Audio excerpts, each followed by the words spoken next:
বসন্তের রঙে বিষাদ ছড়িয়ে আজকের দিনেই না ফেরার দেশে চলে যান কিংবদন্তি চলচ্চিত্র ও নাট্যাঙ্গনের শক্তিমান অভিনেতা হুমায়ুন ফরিদি। ২০১২ সালের ১৩ই ফেব্রুয়ারি পহেলা ফাল্গুনে ৬০ বছর বয়সে না ফেরার দেশে পাড়ি জমান তিনি।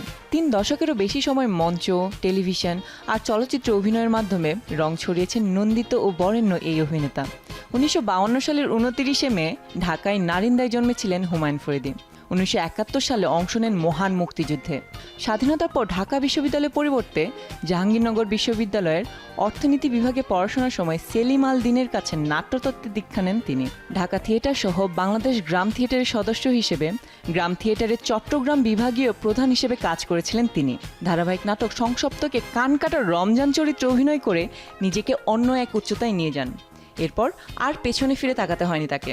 হুমায়ুন ফরিদি দেহ বিদায় নিলেও তার স্মৃতি এখনও ভক্তদের চোখ অশ্রুসিক্ত করে।